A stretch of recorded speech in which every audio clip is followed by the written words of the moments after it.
여러분 만나서 반갑습니다. 인사가 없네요. 반갑습니다. 먼저 말씀을 같이 읽고 말씀을 같이 나누도록 하겠습니다. 마태복음 18장 1절로 4절입니다. 마태복음 1장 18장 1절로 4절입니다. 제가 가지고 있는 성경책으로는 신약 성경책 29페이지고요.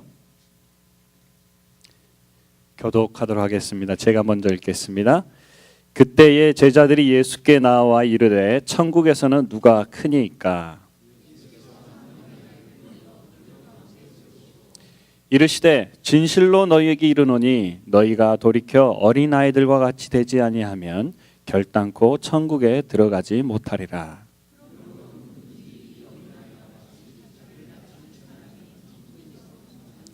아멘. 저희 어린이 전도협회는 미국에서 시작을 했습니다. 그래서 지금 현재 167개국 정도의 저희 어린이 전도협회가 사역을 하고 있고요. 미국 시카고에서 시작을 했고 현재 저희 본부는 미조리주 워렌턴에 있습니다. 그래서 이름은 Child Vision Fellowship이고요. 55년 전에 한국에 장국 선교사님을 보내서 이제 그쪽에서부터 이제 어린이 전도협회 사역이 시작이 됐고요. 지금 현재는 이제 전 세계 많은 나라에 어린이 전도협회 사역자들이 많이 가서 선교사로 사역하고 있고, 저도 이제 그 중으로 그 중에 한 명으로 7년 전에 이제 시카고로 파송을 받았습니다. 그래서 시카고에서 한 6년 사역을 했고, 작년 2013년도에 이제 뉴욕 지역 책임자로 와서요. 지금 여기 온 지는 이제 1년 됐습니다. 그래서 이게 지금 저희 가족 사진이고요. 좀 뽀샵을 좀 했습니다. 네. 그래서 지금 제 옆에 있는 김미형 사모고요. 현재 지금 이제 저랑 같이 선생님들 트레이닝도 하고 애들도 가르치고, 그리고 지금 현재는 이제 초대교회에서 지금 사역을 하고 있고요. 그리고 아들 최지훈 지금 고등학교 이제 10학년입니다. 그리고 딸은 최지유 9학년입니다. 그래서 지금 이제 저희 가족들이 함께 애들 가르치는 이제 전체적인 그런 사역을 같이 하고 있습니다. 제 가족 사진을 보여드렸는데 또 다른 가족 사진을 하나 보여드리겠습니다. 되게 평범한 가족 사진인데요. 혹시 누구신지 아시죠? 그 휴스턴의 야오밍인데요. 지금 이렇게 보면 별로 큰 차이를 못 느끼겠죠. 근데 사진 한번 넘겨보겠습니다.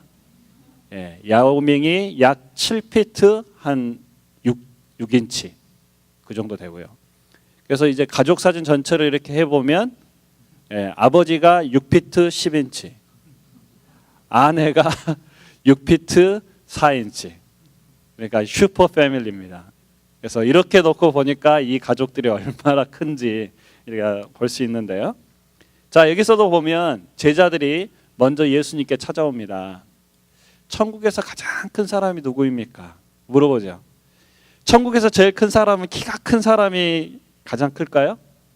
아니면 천국에서 가장 큰 사람은 돈이 좀 많은 사람? 아니면 전도를 좀 많이 한 사람? 아니면 좀 능력이 많고 그런 분이 아마 천국에 가장 클까요? 한번 좀 고민을 해볼 필요가 있는 것 같아요. 그래서 제자들은 정말로 자기들이 천국에서 큰 사람이 되고 싶은 거예요. 혹시 여기 계신 분들 중에서도 큰 분이 되기를 원치 않는 분 계신가요? 그렇지 않죠. 그래서 하나님과 조금 더 가까워지고 하나님의 능력이 더 많고 또 하나님을 위해서 일을 더 많이 할 수 있으면 아마 더 좋을 것 같아요. 그런데 과연 그렇다면 어떤 사람이 정말로 천국에 가면 가장 큰 사람이 될 수 있을까요? 한번 우리가 이제 본문을 통해서 좀 같이 보기를 원하는데요. 그런데 예수님께서 3절에 이렇게 대답하십니다. 진실로 너희에게 이르노니 너희가 돌이켜 어린 아이들과 같이 되지 아니하면 결단코 천국에 들어가지 못하리라. 여러분, 질문이 뭐였는가요? 질문은 천국에 가면 누가 크냐였어요. 그런데 예수님의 대답은 누가 크냐는 이야기하지 않고 천국에 들어갈 수 있는 조건이 누구냐라는 걸 이야기하는 거예요. 그래서 어린아이와 같이 되지 아니하면 어떻게 할 수 있다고요? 천국에 갈 수 없다는 거예요. 그러면 예수님은 도대체 어떤 어린아이의 모습을 보고 천국에 갈 수 있다고 이야기를 하셨을까요? 여러분, 애들이 착한가요? 여기 애 안 키우세요? 애들이 순수한가요? 아니요, 결코 순수하지 않은 것 같아요. 어떨 때 보면 머리 끝까지 올라와 가지고 우리를 가지고 놀 때도 있습니다. 애들이 죄를 안 짓는가요? 애들 죄를 많이 짓습니다. 제 아들이 이제 처음으로 거짓말할 때가 있어요. 그때가 2살 때인데요. 2살 때 첫 거짓말을 했는데 저희가 소파가 이렇게 있는데 그 위에 하얀 천을 이렇게 덮어놨어요. 근데 소파 위에 동그라미를 볼펜으로 그것도 아주 크게 몇 개를 그려놨더라고요.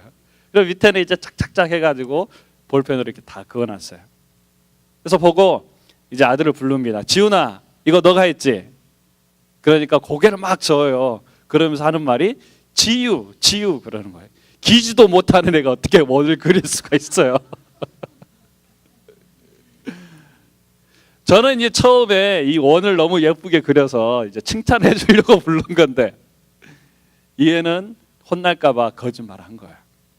그게 첫 번째 거짓말입니다. 애가 이제 점점점 잘하기 시작하더니 이제 욕을 하기 시작을 해요. 저하고 저희 아내는 집에서 전혀 욕을 안 씁니다. 근데 기분이 나쁠 때마다 이렇게 자기가 욕을 만들더라고요. 그래서 만든 욕이 뭐냐면 이 바보 똥치야 그거예요. 그리고 이제 유치원을 갔다 오더니 욕을 하나 더 배워가지고 왔어요. 이 바보 똥치 신발아. 근데 신발이 왜 신발이냐면 C자를 잘 몰라서 신발 그런 거예요. 욕을 그렇게 자연스럽게 배워요. 그러니까 애들이 결코 순수하지 않더라고요. 착하지 않아요. 그렇다면 우리들이 착할까요? 우리들이 정말로 보기에는 참 너무나도 아름답게 생기고 너무나도 거룩하게 생기신 분들이 우리 올레시언스 교회에 계신 것 같아요. 하지만 우리의 본성은 어때요? 너무나도 더럽다는 거예요. 죄로 가득 차 있다는 거예요. 제가 아는 청년이 이제 섬에 가서 성경학교 봉사를 했어요. 그래서 봉사가 다 끝나고 이제 애들이랑 같이 보트를 타러 나갔습니다. 근데 보트를 타고 딱 나갔는데 거기 중학생 여자애가 발에 쥐가 난 거예요. 수영을 하다가. 그래서 막 가라앉는 거예요. 그러니까 이 대학생이 이 여자애를 구하기 위해 자기도 수영을 잘 못하는데 뛰어들었어요. 그런데 이 여자애가 어떻게 한지 아세요? 남자아이의 머리를 탁 잡더니요. 쑥 집어넣고 그 어깨 위로 올라간 거예요. 중학교 2학년짜리 여자애가요. 왜 그랬을까요? 살기 위해서. 내가 살기 위해서 그 사람의 머리를 잡고 그 위에 어깨 탄 거예요. 혹시 여러분들이라면 그런 상황이 된다면 안 그러겠어요? 아마 저라도 그럴지 몰라요. 평상시에는 거룩하게 보여요. 착하게 보여요. 이노센트하게 보여요. 하지만 우리 안에는 그런 죄된 속성으로 너무나도 가득 차 있다는 것입니다. 우리 옆에 분 한번 보세요. 옆에 분한테 고백을 하세요. 제가 그런 나쁜 죄인입니다 하고 대답을 좀 해주세요. 앞으로 조심하겠습니다. 여러분, 우리는 결코 이노센트하지 않습니다. 우리 아이들이 결코 이노센트하지 않습니다.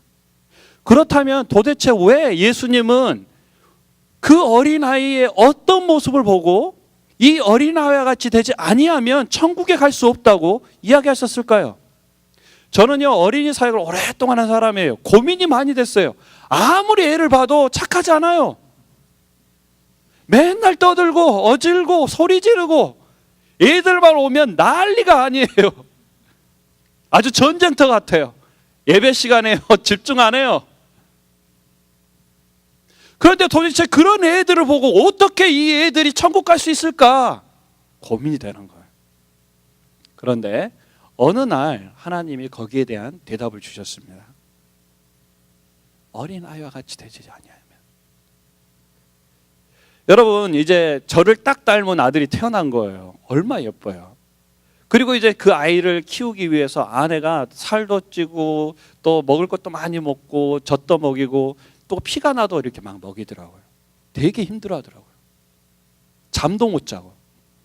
그럼에도 불구하고 그 애를 계속 돌보는 거예요. 그러면서 하는 말이 뭐냐면 이 애를 딱 보더니 여보, 우리가 부모가 아니고 우리가 아니라면 이 애를 우리처럼 돌봐줄 수 있는 사람이 누가 있을까? 누가 이 아이를 우리처럼 사랑해 줄 수 있을까? 이 아이는 우리가 없으면 어떻게 살까? 그렇습니다. 그 아이는 저희가 없이는 살 수 없는 거예요. 여러분, 이 꼬마애가 살면 한 얼마나 살 것 같아요? 한 하루? 이틀? 3일? 그래서 어디 이제 건물이 무너져가지고 지진 때문에 무너져서 이렇게 버틴 애가 있는데 8일 정도 버텼다고 이야기하더라고요. 그런데 이 아이는 어머니나 아버지의 도움 없이는, 어느 누군가의 도움 없이는 살 수 있어요, 없어요? 없어요. 금세 죽을 거예요. 혹시 여기 계신 분들 중에 초등학생 애들이 있는데요, 애들이 여러분 도움 없이는 애들이 얼마나 살 것 같아요? 살 수는 있겠죠. 근데 고생은 어때요? 엄청나게 많이 하겠죠. 이제 고등학생이 자녀가 있을 수 있어요? 그 자녀들도 부모가 없으면 어때요? 고생하는 거예요. 그런데 점점 자라면 자랄수록 어때요? 부모로부터 떨어지는 거예요. 어리면 어릴수록 부모에게 의존되면서 살 수밖에 없는 거예요. 지금 저 같은 경우도 이제 나이가 40이 넘었는데, 그러면 지금 저에게 부모님이 없다면 저는 정말 힘들 거예요. 지금도 저를 위해서 기도해 주고 계시고 걱정해 주시고 항상 격려해 주시고, 바로 그 부모님이 있다는 것이 저에게 얼마나 큰 힘이 되는지 모릅니다. 그래서 우리가 무엇을 가지고 있느냐, 무엇을 할 수 있느냐, 그래서 내가 독립되는 거, 그게 중요한 게 아니에요. 정말로 어린아이와 같다라고 이야기하는 것은 바로 우리 어린아이들이 부모 없이는 잠시도 살 수 없는 것처럼 우리는 어때요? 하나님 없이는 잠시도 살 수 없는 그런 존재. 여러분들이 지금 신앙생활을 하고 이 세상을 살아가는데, 물론 여러분들이 돈을 벌고, 물론 여러분들이 일을 하고, 물론 여러분들이 결혼을 하고 자녀들을 키우고 많은 일들을 여러분들 스스로 할 수 있습니다. 하지만 우리가 이 모든 것이 내가 능력이 있기 때문에, 내가 돈이 있기 때문에, 내가 건강이 있기 때문에, 내가 할 수 있기 때문에 모든 게 다 된다고 이야기하는 거예요. 하지만 그 뒤 안에는 바로 하나님이 계시다는 것을 우리가 분명히 기억해야 될 줄로 믿습니다. 오늘 여러분들이 이 자리에 나온 것은 여러분이 거룩하기 때문에 이 자리에 있는 게 아니에요. 죄인이지만 바로 예수님을 믿는 믿음 때문에 여러분들이 의인의 길을 걸을 수 있는 줄로 믿습니다. 내가 비록 연약하지만, 내가 부족하지만, 때로는 내 신분이 불안하고 내 삶이 불안하지만, 내 안에, 내 삶 가운데 나를 인도해 주시고 나의 모든 것을 공급해 주시는 그 하나님이 계시기에 우리가 살 수 있는 줄로 믿습니다. 우리가 최선을 다해서 사는 삶이 아니에요. 오늘 우리 안에 우리의 모든 것을 공급해 주신 그 하나님이 계시기에 그게 가능한 줄로 믿습니다. 여러분들이 가지고 있는 것들을 의지하지 말고 오직 우리가 하나님 없이는 살 수 없는 그런 존재라는 것을 철저하게 기억하시길 바랍니다. 그러면 정말로 우리가 하나님 없이는 살 수 있을까요? 1초라도 살 수 있을까요? 여러분, 우리의 생명을 쉬게 하는 게 뭐죠? 심장입니다. 그래서 이 심장이 수축팽창을 하는데, 이 심장이 수축팽창하는데 전기를 일으켜요. 그래서 이제 생명과학자들이 과연 이 심장에서 전기를 일으킨 게 뭔가, 그래서 이제 그것을 테스트를 한 거예요. 그래서 이제 그걸 테스트를 했는데, 그래서 과연 이 심장에 전기를 일으키는 것에 물질을 찾으면 생명의 근원이 되잖아요. 그래서 그것만 공급해주면 될 거 아니에요. 그래서 그 물질이 뭔가 하기 위해서 산 사람이 심장 뛰는 것과 죽은 사람을 동시에 함께 비교를 해보게 된 거예요. 그런데 실험 결과가 뭐였냐면 아무런 다른 점이 없어요. 어떤 특별한 물질을 찾을 수가 없는 거예요. 단지 발견한 게 뭐냐면 산 사람은 심장이 뛰고 죽은 사람은 안 뛰고 그거밖에 없어요. 그래서 과학자들의 결론을 낸 건 뭐냐면 사람 안에서 이 사람의 심장을 뛰게 하는 물질은 없다. 그거는 곧 뭐예요? 외부에선가 뭔가 공급이 돼야 된다는 거예요. 그 공급이 된다는 게 뭘까요? 하나님이 태초에 천지를 만드시고 그 다음에 사람을 만드시고 그 다음 어떻게 하셨죠? 네, 그 코에 생기를 불어넣었어요. 바로 그 생기가 지금 이 순간에도 오늘 우리에게 임하고 있는 줄로 믿습니다. 그러니까 그 생기는 창조 때만 있었던 게 아니에요. 그래서 하늘을 창조하여 펴시고 땅과 그 소산을 내시며 땅 위의 백성에게 호흡을 주시며 땅에 행하는 자에게 영을 주시는 하나님 여호와. 그러니까 오늘 여러분의 심장을 뛰게 하는 분이 누구라고요? 하나님인 줄로 믿습니다. 하나님이 지금 이 순간에도 여러분들에게 그 생기를 주신 줄로 믿습니다. 오늘 여러분들이 야 심장아 멈춰라 그러면 심장이 그냥 멈출까요? 그러세요? 아니죠. 계속 뛰죠. 바로 지금 이 순간에도 그 하나님의 은혜가 임하고 있는 줄로 믿습니다.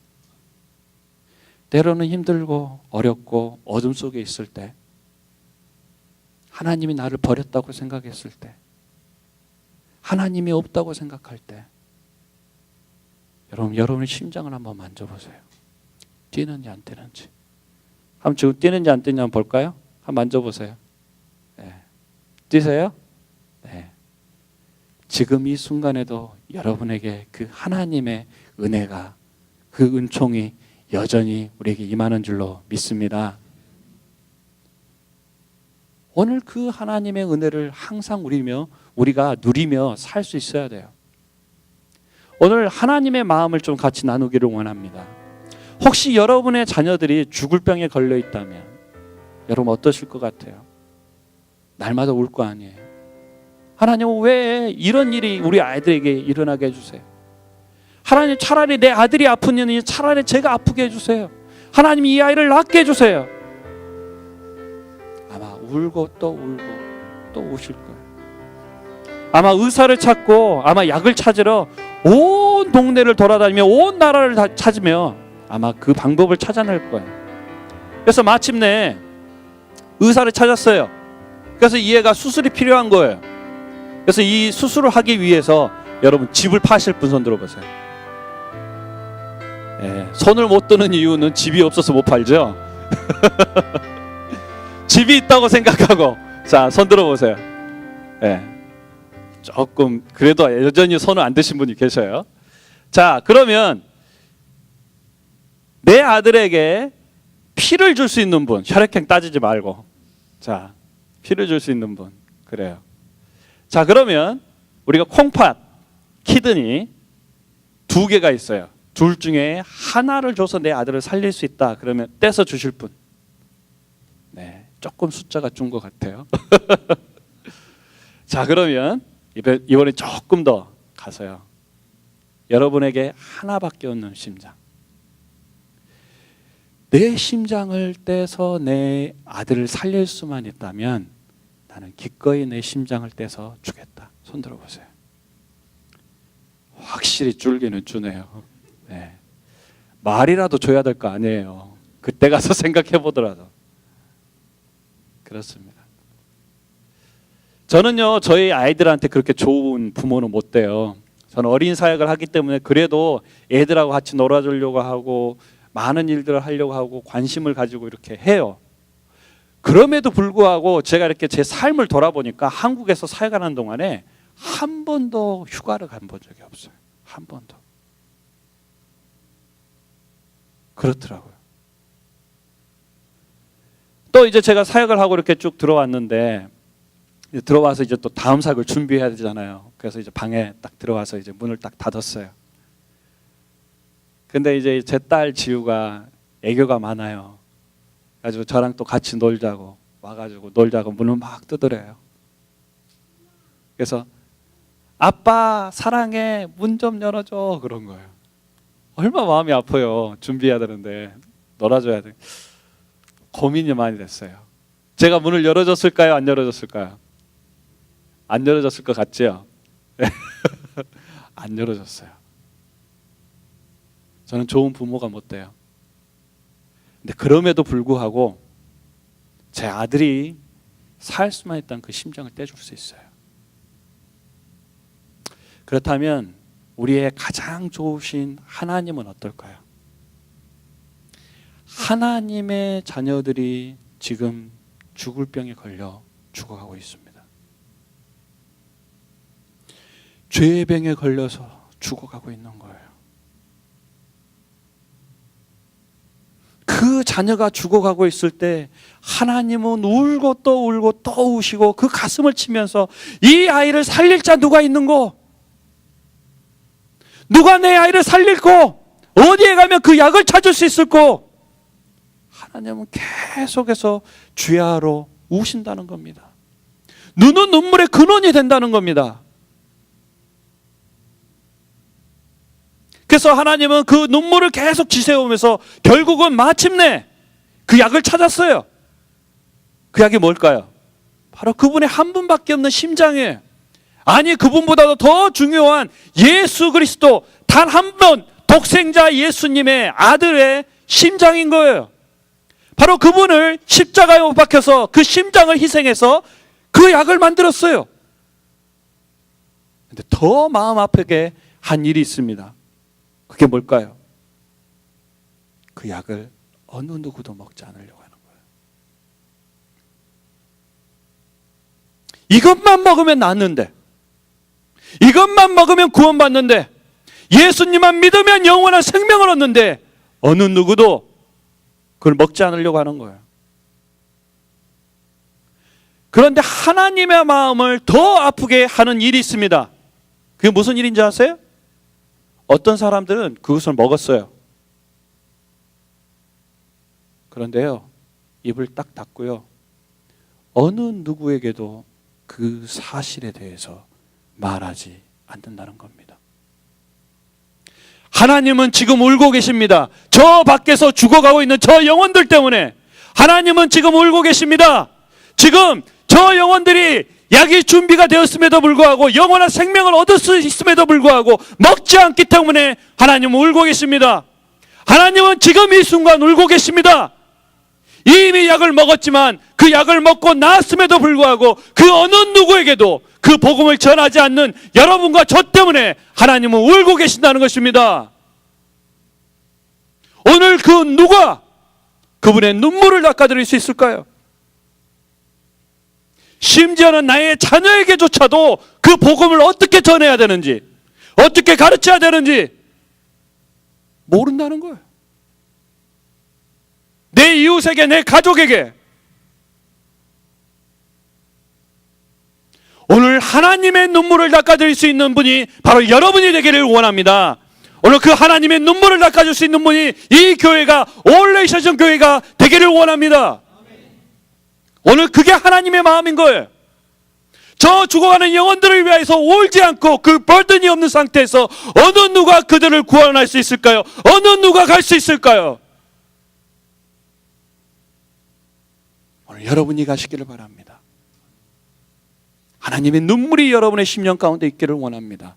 여러분의 자녀에게 먼저 복음을 전하십시오. 여러분, 4세부터 14세에 단 한 번이라도 복음을 듣는 어린 아이들의 80%, 그 아이들이 크리스찬이에요. 지금 여기 앉아 계신 분들 중에 4세, 14세에 복음을 들었거나 교회를 다니셨던 분 한번 손 들어보세요. 지금 한 60% 정도 되는 것 같아요. 그만큼 4세부터 14세가 중요한 거예요. 오늘 우리가 이 세대에게 복음을 전하지 않고 여러분의 자녀와 여러분의 자녀의 친구들에게 복음을 전하지 않는다면 우리 교회는 10년, 20년 후면 없어집니다. 아무리 교회 건물이 좋고 아무리 우리가 지금 현재 부흥했다 할지라도 우리가 이 다음 세대를 놓쳐버린다면 우리가 유럽교회처럼 될 거예요. 교회가 이슬람 사원으로 바뀌고 술집으로 바뀔 거예요. 단지 복음을 전하지 않는 것, 그게 문제가 아니라 바로 우리 다음 세대를 완전히 잃어버릴 것이고 그 다음 세대에는 예수 그리스도의 이름을 못 들을 수도 있다는 겁니다. 지금 미국이라는 나라가 지금 그렇게 되어가고 있는 거예요.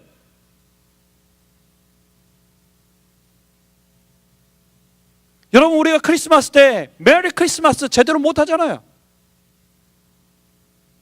미국 교회 채플 목사님이 교회에서 설교하고 난 다음에 마지막 끝날 때 In Jesus name, In Jesus name, Amen 했다가 잘렸어요. 저희 어린이 전도회 사역자들이 공원에 나가가지고 전도하고 있는데요. 뭐라고 하는지 아세요? 뉴욕 라디오 방송국에서 이렇게 방송을 합니다. 1시간 동안 우리 어린아이들이 어린이 성범죄자들의 희생물이 되지 않도록 부모들은 정신 차려야 된다. 그게요, 성범죄자들이 누구예요? 어린이 아이들한테 복음을 전하고 있는 저희 전도자들한테 하는 이야기입니다. 지금 그게 미국입니다. 미국은 더 이상 그리스도 국가가 아닙니다.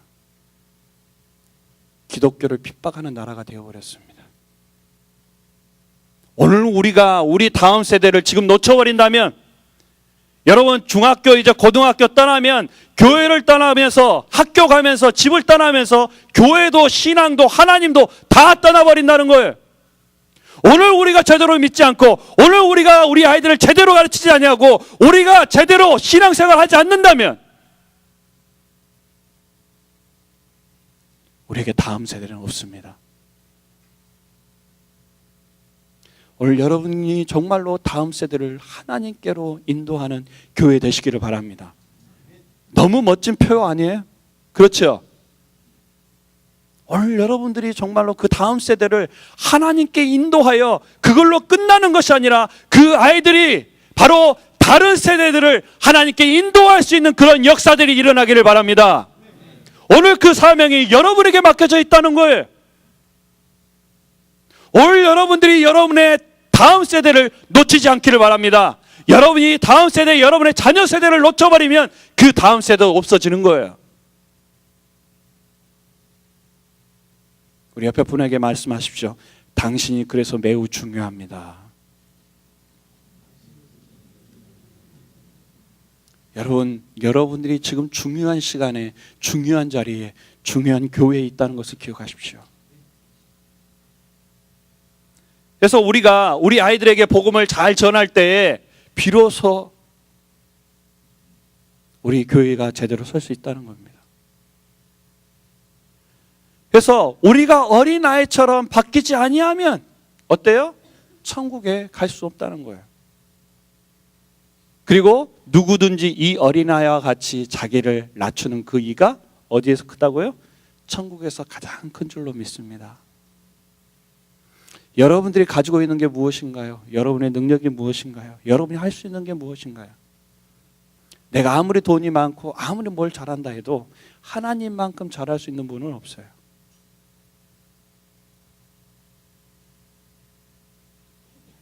그림 이해가 되신가요?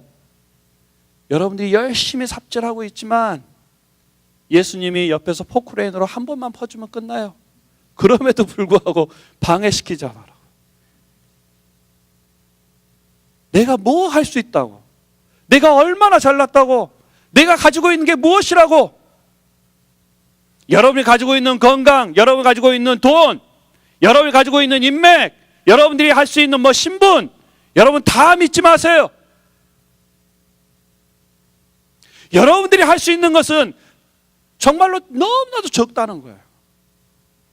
하지만 이 세상을 창조하신 그 하나님의 능력이 오늘 여러분의 심령 가운데 있고 여러분들이 그 하나님의 능력 가운데 연결이 되어질 때에 하나님이 여러분을 통하여 아주 큰 일을 사용하실 줄로 믿습니다.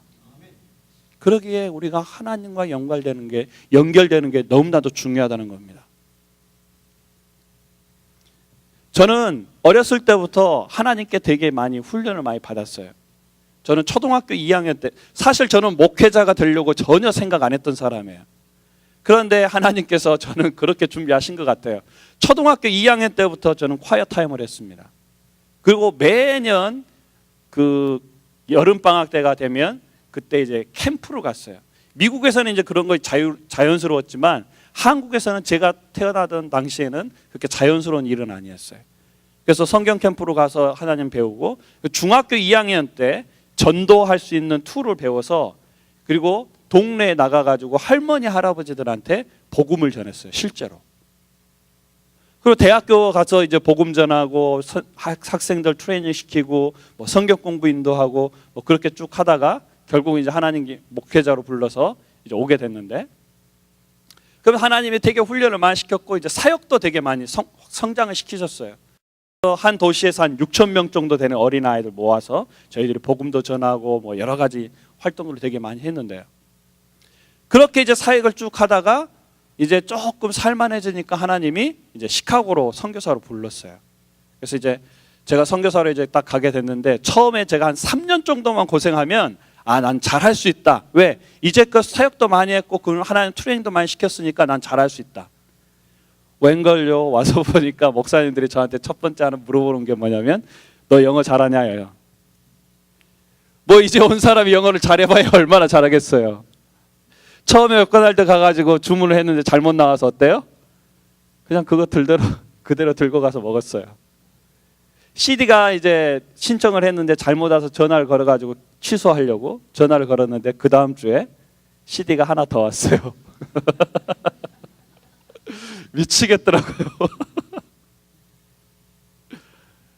이제 용기를 내서 이제 애들한테 이제 설교를 영어로 이렇게 쭉 하는데 1학년짜리가 손을 딱 듭니다. 용감하게. 그러면서 목사님 발음이 틀렸어요. 그러면서 발음을 고쳐주는 거예요. 야, 너 간장 공장 공장장 해봐. 그랬더니 못하는데, 그러면 조용히 하고 있어. 그러면서 이제 애들을 가르치기 시작을 했어요. 근데 가족도 없죠. 시카고 날씨는요 정말로 춥더라고요. 11월 초부터 4월 말까지 눈이 내리는데 단 한 번도 녹질 않습니다. 사람 마음이 다쳐지더라고요. 오후 4시가 되면 해가 떨어져요. 사역은 안 되죠. 날씨는 춥죠. 또 거기 아내가 우울증 증세까지 있습니다. 그래서 맨날 불평하는 거예요. 아주 사소한 거 가지고 완전 짜증나죠. 막 고치려고 하고 이해시키려고 하는데 안 돼요. 그러면 그럴수록 어때요? 더 싸우는 수밖에 없어요. 3년이 그런 식으로 지나다 보니까 어떠냐면 몸에 마비 증세가 옵니다. 아침에 일어나려고 하는데요 안 일어나져요. 눈만 멀뚱멀뚱 뜨고 천장만 보고 있습니다. 눈물이 나요. 하나님 왜 나에게 불렀어요? 왜 힘들게? 나 다시 가고 싶어요. 거기에 장모님까지 소천을 하고 아내는 들어가지 못합니다. 완전 바닥을 치죠. 내가 뭔가? 왜 여기 왔는가? 그리고 그때 이제 수련회가 있어서 이제 그 수련회를 갔는데 거기 이제 한 교수가 간증을 나눕니다. 미국의 아주 좋은 신실한 크리스찬 가정에서 이렇게 쭉 성장을 했는데 목사님과 유스 패스터하고 결혼을 했는데 그 패스터가 바람이 나가지고 도망갑니다. 그리고 재혼을 해요. 재혼을 하면서 공부를 시작하는데 스트레스를 너무 많이 받으니까 남편한테 확 퍼부어버린 거예요. 근데 남편이 그대로 들었다는 거예요. 다 끝나고 나니까 너 다 끝났냐? 지금 너 내 무릎이 필요하지? 내 무릎 위에 앉아.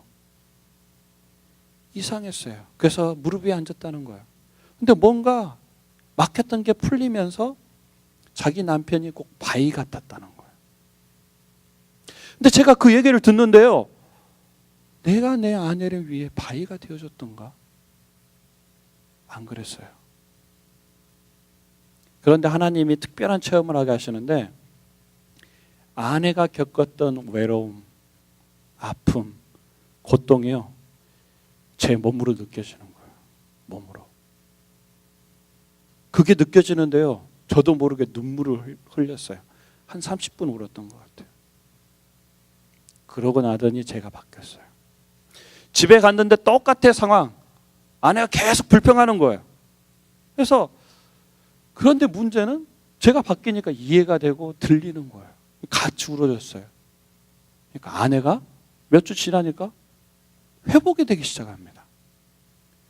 그러고 제가 바뀌고 아내가 회복이 되고 가정이 회복이 되니까 한 3개월 후에 시카고의 제일 큰 교회에 있는 헤브론 교회에서 전화가 와요. 우리 교회에서 어린이 집회를 하고 싶다고. 그래서 목사님 오셔서 해주시라고. 아 그러냐고. 그러면 내가 부모님들이랑 애들이랑 좀 같이 하면 좋겠다고.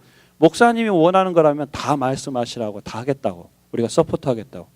제가 그 집회를 하려고요 3년을 쫓아다녔어요. 교회를 돌아다니고 목사님들 만나고 장로님 만나고 다 했는데요. 아 좋군요. 하지만 결국은 안 됐어요. 그런데 제가 아무리 뛰려고 해도 안 됐던 일이 제가 바뀌고 아내가 바뀌니까 그냥 전화가 온 거예요. 그리고 그 일이 풀리기 시작하더니 LA에서 전화가 오고요. 뉴욕에서 전화가 오고요. 포틀랜드에서 전화가 오고요. 텍사스에서 전화가 오고요. 그러니까 사역이 풀리더라고요. 누가 문제였어요? 아내가 문제였어요? 시카고 날씨가 문제였어요? 분위기가 문제였어요? 아니요. 제가 문제였더라고요. 제가 바뀌니까 풀리더라고요. 여러분 남편이 문제다. 자식이 문제다. 교회가 문제다. 목사님이 장로님이 누가 문제다. 불평하지 마세요. 실제로는 누가 문제라고요? 내가요. 옆에 분한테 말하세요. 제가 제일 큰 문제입니다. 쐐기를 박아야죠. 저도 잘 알고 있습니다. 누구 바꾸려고 꿈도 꾸지 마세요. 남편이요 절대 안 바뀌어요. 아내 안 바뀌어요. 내가 바뀌기 전까지는 내가 바뀌어야 바뀌는 줄로 믿습니다. 자녀 바꾸려고 부모 바꾸려고 꿈도 꾸지 마세요. 내가 하나님의 은혜 가운데 내가 비로소 바뀔 때 그 모든 문제가 해결될 줄로 믿습니다. 저 사람 바꿔주세요. 기도하지 마세요. 나를 바꿔주세요라고 기도하시기 바랍니다.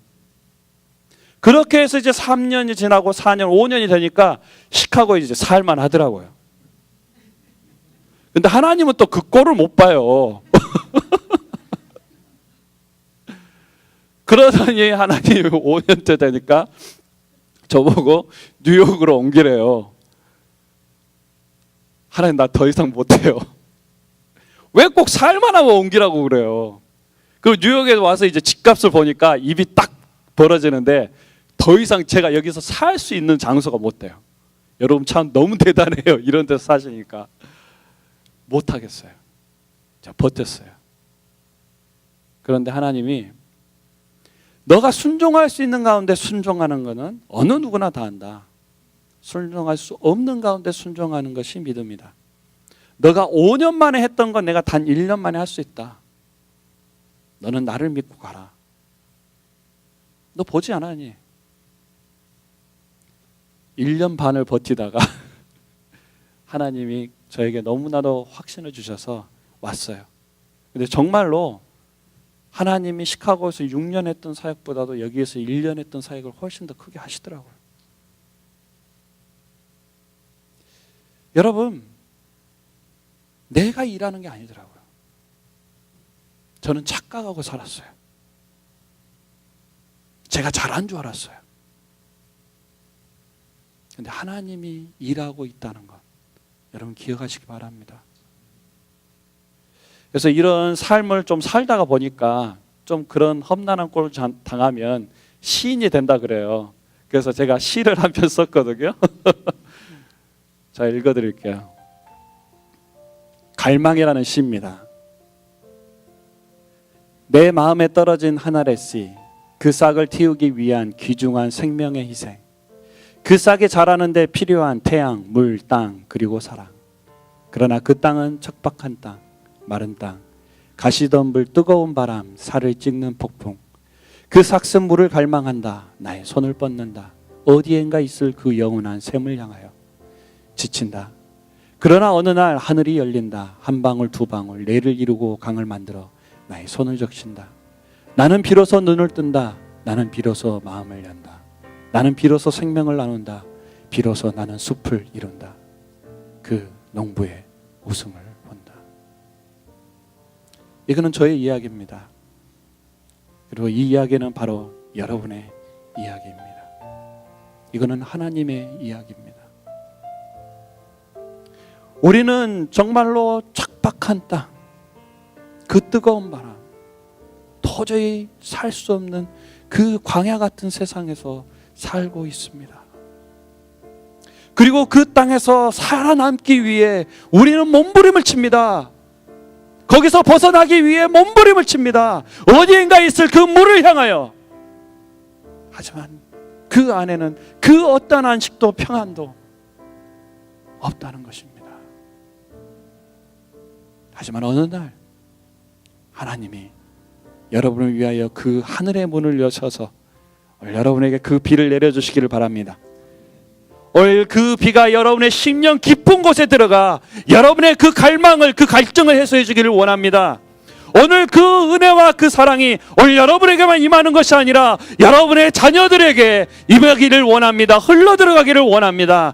오늘 그 비가, 그 은혜가 오늘 올레이션 교회에 임하여 이것이 이 온 나라에 퍼져지기를 원합니다. 오늘 그게 하나님이 하시는 일이라는 것입니다. 오늘 그 은혜가 오늘 여러분 심령 가운데 임하게 달라고 오늘 이 시간 같이 한번 기도하죠. 반주 좀 해주세요. 오늘 여러분들 기도하십시오. 하나님, 이 광야에서 살아남게 하여 주시옵소서. 나에게 그 비를 내려 주시옵소서.